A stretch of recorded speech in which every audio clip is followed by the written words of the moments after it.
We were one of the early adopters to ICLEI back in the 1990s, and over 20 years ago we hosted a Pathways to Sustainability conference similar to this, but a much older version, where there was a Newcastle commitment similar to the Malmo commitment made, and that was all around climate change and sustainability.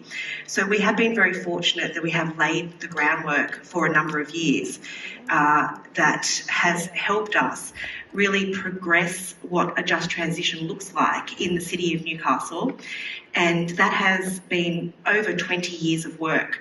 So we now have a climate action plan, and these are just some examples of the years and years of work that have gone into actually having a tangible climate action plan in what is a coal mining region in Australia.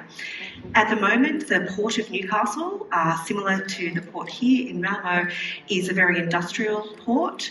It is also one of the world's largest coal exporting ports. So you can see when you're talking about the real human effect of managing a just transition and jobs, it really happens at the heart of Australia in the Hunter Valley. Harking back to the previous panels this morning and over the last couple of days, a lot of our work we do with the community allows us to take very progressive initiatives in terms of addressing climate change and sustainability.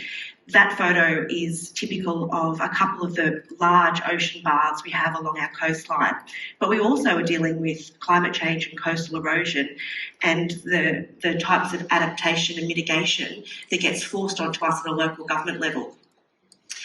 The way we have done it, as I mentioned, is by putting the community and the person at the heart. And that is very much looking at jobs and sustainable jobs. In Australia, there are 3 levels of government. So local government is at the lowest level. At the moment, you may be aware or may not be aware, there is a federal election afoot.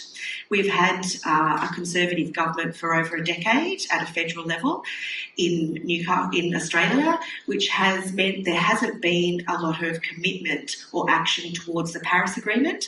But what we do at a local level with a lot of local government authorities across Australia, joined with all of my colleagues here through ICLEI, is we make those commitments at a local level.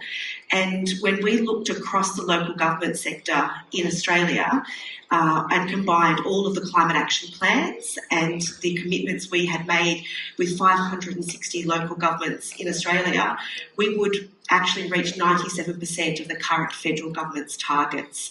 And I think that is the importance of organisations like ICLEI and the importance of local government initiatives. We were early adopters to developing and adopting the Sustainable Development Goals into our community strategic plan. And from that, we're making sure we have our social strategy and our new environmental strategy at the heart of all of the consultation we're doing with our communities at the moment. This is currently underfoot in my city at the moment. And what, as you can see with that timeline, that's happening this year. And our commitment to the city, along with obviously our climate action plan, is to actually make sure that the just transition is included in that environmental strategy. As you can see, our business as usual doesn't get us to net zero, but what we have actually achieved over the last 20 years is a pathway to net zero by 2030 for our city emissions.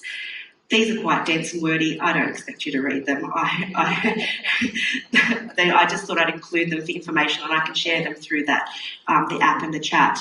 The yellow line at the bottom is the last pathway that we're in at the moment to reaching the net zero for our city, and that's really around the sustainable fuels. And these are some of the achievements. By having the 20 years of action at a local government level, we've been able to reach a number of goals, like having 100% renewable supply for the city of electricity and the like.